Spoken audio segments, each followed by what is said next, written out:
one. Welcome back. Now we're starting to get busy. How about November for college football? All of these guys start playing each other. It's conference games. There's major upsets, or maybe not upsets as much as we would think. Minnesota, obviously, Penn State seems like a major upset to me, but maybe it's really not. But what a great atmosphere that they had in Minnesota for that game. LSU, Alabama, I'm not sure I've seen a better football game than that. Sort of surprised that LSU, in my opinion, manhandled them a little bit. Of course, the game was close at the end. So let's take a look at the college football poll, because these first 12 slots are going to dictate everything that happens in the CFP. And LSU, Ohio State, Clemson, Georgia, Alabama, those groupings of teams will change with wins or losses. But more importantly, what you're seeing now is that Oregon's got a lot of respect, having only lost Auburn at the beginning of the year. Utah is coming on in that conference, so that's a collision course. Minnesota, Penn State, Oklahoma's still not getting a lot of love, and they're running that Big 12 championship hard along with Baylor. So one of these two teams, and they'll more than likely decide what happens in the Big 12. But what you really kind of see is right now, it's the SEC and the Big 10. There'll be one of the other smaller conferences that will play in here right now: Cincinnati, Memphis, Navy, Appy State. But you're seeing the SEC and the Big 10 get all the love. And Pac-12 getting some love, and obviously Big 12 getting some love. I don't know how and if these two teams or these two conferences can get up in that Final Four. Right now, I think Alabama's positioned probably about where they should be. I think Alabama's got some issues on defense that might show up again, maybe against Auburn. So the going thought process is LSU and Georgia in the SEC championship game. So one of those teams would then drop out of that four. Watch Minnesota; they're doing really, really well. Now, as it relates to the Gator Bowl, let's take a look at what happens and what we think is going to happen. The SEC is going to get at least 3 teams in the CFP. More than likely, one team in the Final Four. They could even get 2 teams in the Final Four, but probably 3 teams in the whole CFP. That's that 6-bowl rotation with 12 teams. If they get 3 up, the conventional wisdom is it's LSU, Alabama, and Georgia. That would leave Florida, Tennessee playing really good at the end to get bowl eligible, Missouri playing a bunch of really good teams here at the end and having some stumbles, Kentucky probably getting bowl eligible, Auburn, Texas A&M, and Mississippi State. Those are the teams in the SEC that are probably bowl eligible.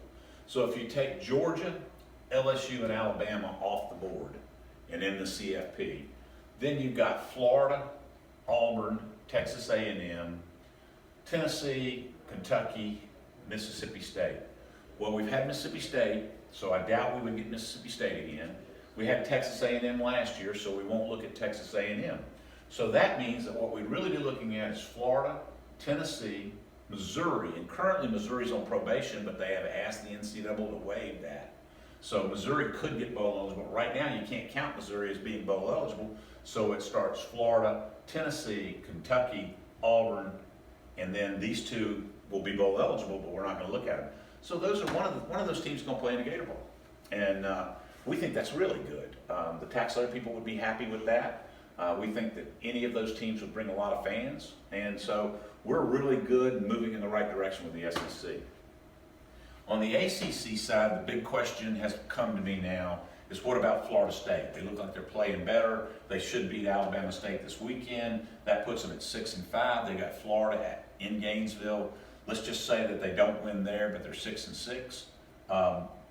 Be a good team for us to have, but unfortunately, you've got Virginia, Pittsburgh, Virginia Tech, Miami, all of those teams more than likely having 7 wins.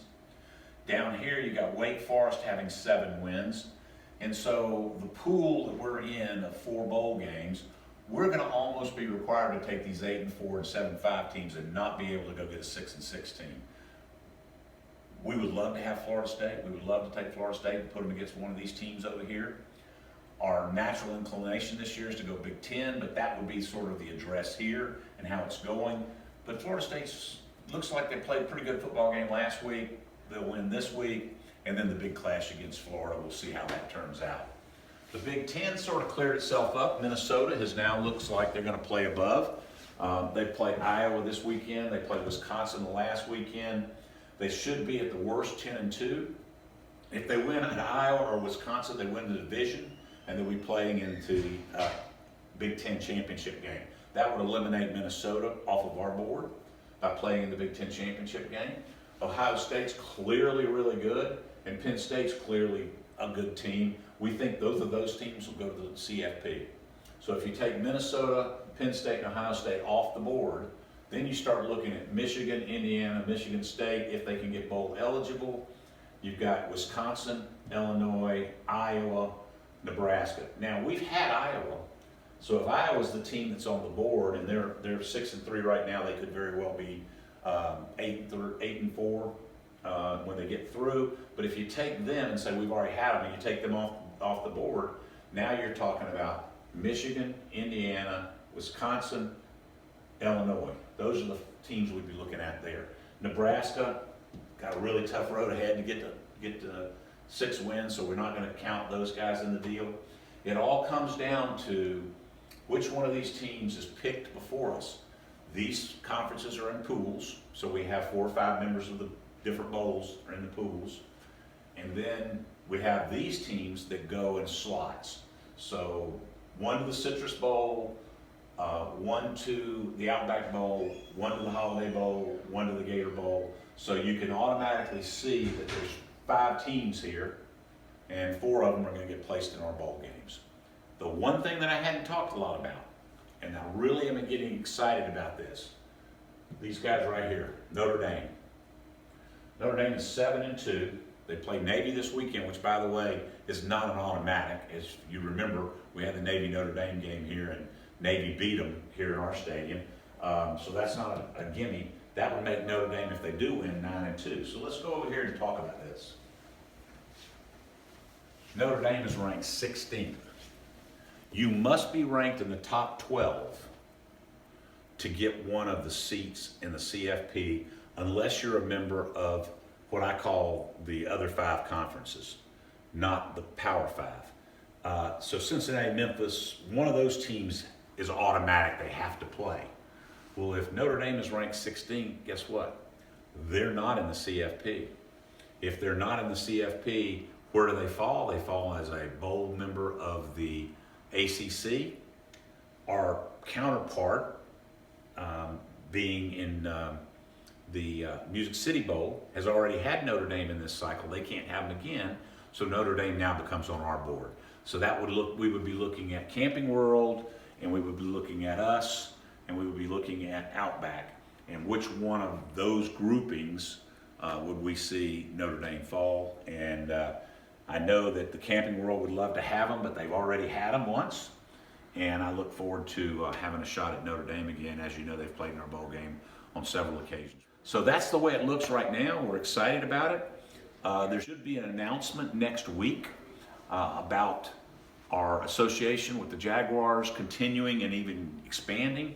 We'll also have an announcement of the tickets and where they're going to be on sale and when they're going to be on sale, and a lot of special events that we'll be talking about. We have a packed full week of events with the help of the city of Jacksonville, with what we do, what the Jaguars are going to do, all kinds of fun things that we will be announcing next week. So stay tuned to next week.